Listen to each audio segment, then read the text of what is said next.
Hey guys, কি খবৰ? আশা কৰোঁ সকলো কুশলে আছে আৰু মোৰ YouTube চেনেললৈ আপোনালোক সকলোকে পুনৰবাৰ স্বাগতম জনাইছোঁ অন্য এটা ভ্লগলৈ। এইকেইদিন বতৰটো খুবেই বেয়া নহয় জানো, অলপমান বৰষুণ দি আকৌ ৰ'দ দি আকৌ বৰষুণ দি তেনেকুৱা কৰি আছে। যি কি নহওক, মই এইকেইটা দিনত কি কৰিলোঁ আৰু এটা নতুন বস্তু শিকিলোঁ লকডাউনত। চ' আপোনালোকে ভিডিঅ'টো প্ৰথমৰ পৰা শেষলৈ চাব। Thank you. ভাল ভাল বস্তু পাৰে আপোনালোকে চাব দি থাকে দেখাই। হাই, মই কৈ আছোঁ। আজি বতৰটো চাওকচোন, ৰাতিপুৱাৰ পৰা বৰষুণ দি আছে, এনেকৈ একেবাৰে ঠাণ্ডা পৰিছে। সেইবাবে বতৰৰ বাবে লক্ষ্য কৰি মই আজি এটা ধুনীয়া ৰেচিপি বনাম। ৰেচিপিটো নেদেখাওঁ, কেনেকৈ বনালোঁ। যদি চাব বিচাৰে তেনেহ'লে প্লিজ কমেণ্ট ছেকশ্যনত জনাই দিব। মই পিছত এক্সট্ৰাকৈ ভিডিঅ' বনাই দেখাই দিম। মই ইয়াতে ভিতৰত আলু, পিঁয়াজ আৰু কিবা কিবি মছলা দিছোঁ, লগতে এখন মিক্স ভেজ। ইয়াতে কৈছিলোঁ কি কি দিছিলোঁ। এইটো হৈছে মই বনোৱা আচাৰ, জলকীয়া আচাৰ। এয়া কি ধৰিব পাৰিছেনে? নাই পৰা। এইটো হৈছে ৰঙালাওৰ গুটি, ইয়াতে কিবা কিবি দি পেলাই চাটনি বনাইছোঁ, আৰু এইটো টমেটো চচ।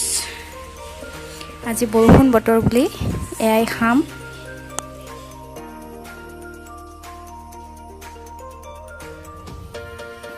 যোৱাকালি একো দেখাব নাথাকিল বাবে মই আৰু নেদেখালোঁ।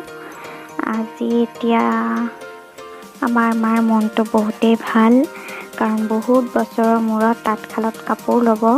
লগতে এই লকডাউনৰ সময়তে ময়ো কিছু শিকি লওঁ। নতুন বস্তু এটা শিকিবলৈ ইচ্ছা কৰিছোঁ, কাপোৰ ববলৈ। চ' এখেত হৈছে আমাৰ গাঁৱৰে মানুহক এনেকৈ সহায় কৰি দিয়ে। আমাৰ মায়ে যিহেতু এইটো ভালকৈ এইখিনি নাজানে, বেমাৰ হোৱাৰ বাবে আটাইখিনি পাহৰিয়ে গ'ল, সেইবাবে এখেতক মাতিছে।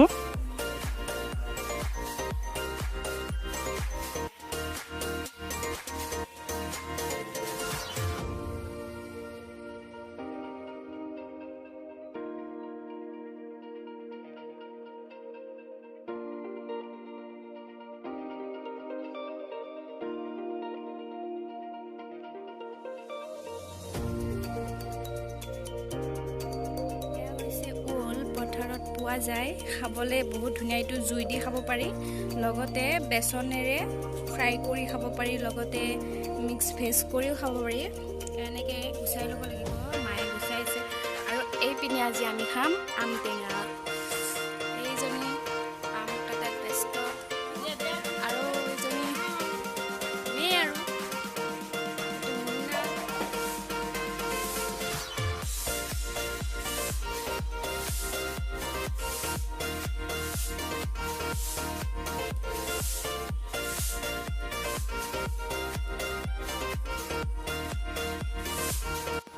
আমৰ আচাৰ বনাম বুলি ভাবি এনেদৰে কাটি পেলাই ৰ'দত দিছোঁ অলপ সময়।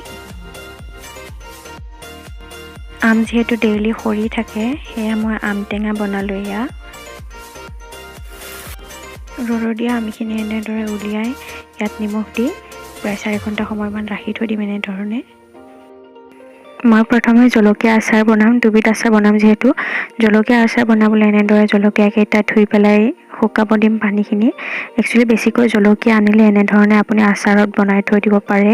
দুবিধত দিবৰ বাবে মই এয়া ক'লা আৰু বগা সৰিয়হ দুবিধে আছে। এই দুবিধ মই এতিয়া মিক্সিত ভালদৰে পিচি ল'ম। কেৰাহী এখনত তেল দি এনেদৰে মই গোটা জিৰা পেলাই দিছোঁ।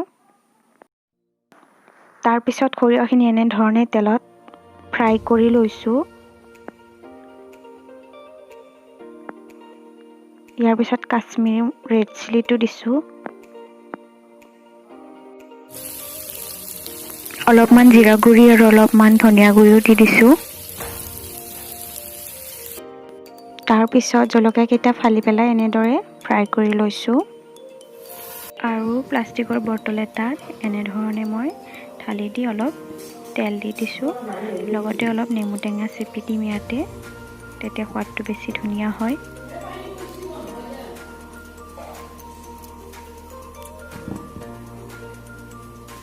এতিয়া আমৰ আচাৰ বনাবলৈ কেৰাহীখনত একেধৰণে তেল দি লৈছোঁ।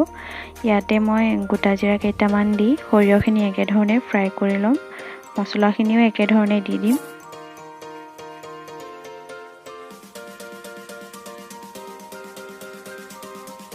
এয়া নিমখ আৰু হালধি দিলোঁ প্ৰয়োজন অনুসৰি।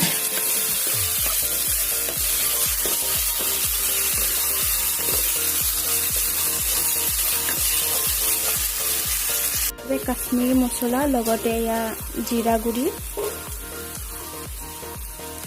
আৰু লগত ধনিয়া গুড়ি দিলোঁ।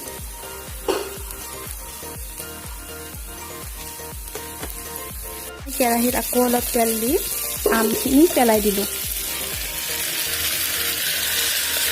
আমত নিমখৰ পানীটো থাকে, গতিকে থাকিলেও প্ৰব্লেম নাই। এইখিনি ভালদৰে লৰাই দিম। এয়া কেঁচা জ্বলা ফালি ফালি দিছোঁ।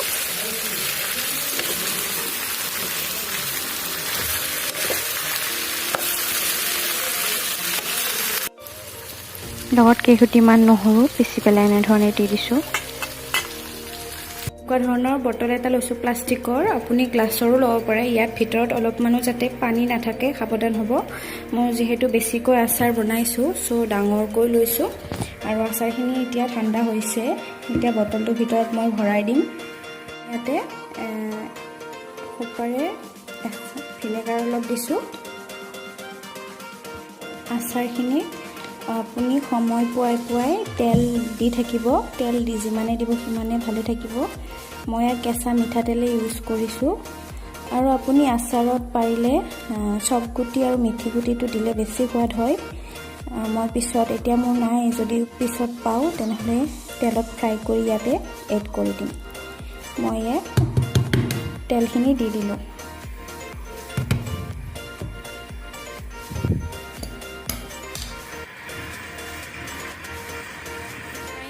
কাপোৰ এনেকৈ শালত লগাব পৰা হৈ গ'ল। এতিয়া বোৱা তোলাৰ কাম কৰি আছে। এনেকুৱা 4 জাকি বুলি কয়। এইটো একচুৱেলি এটা জাকিহে হৈছে আৰু 3টা বব লাগিব। তাৰপিছত বাকীখিনি কাম কৰিব পৰা যাব। আৰু এইটো বোৱা তোলাৰ, এইটো সহায়ত বোৱা তোলা হয়। লকডাউনত এটা নতুন কাম শিকিম বুলি ভাবিছোঁ। একচুৱেলি এইবোৰ কৰিবলৈ পিছত সময় নাপালেও শিকি থৈ দিয়াত কোনো আপত্তি নাই, নহয় জানো? আৰু কৰিও ভাল লাগে, বহুত ইণ্টাৰেষ্টিং কাম হয়। এইটো ষ্টাৰ্ট হ'লে মই কিটচেন বাই বাই দিম আৰু এইটো কামত শিকিব লাগিব ভালকৈ।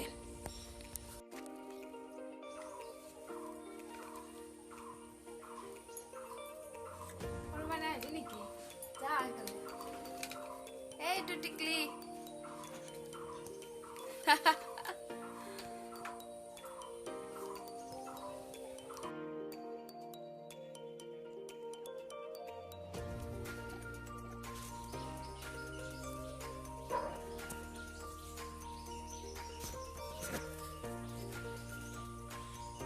ইয়াত ডিম্পি হাল বৈ আছে।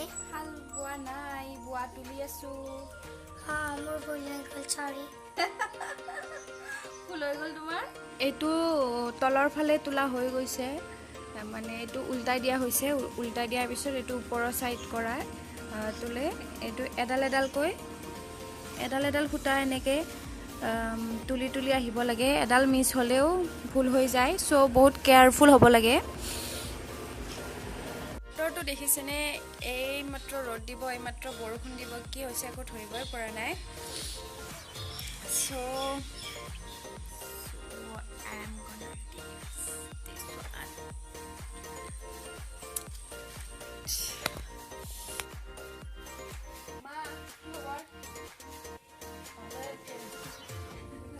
মাৰ মনটো একচুৱেলি বহুত ভাল।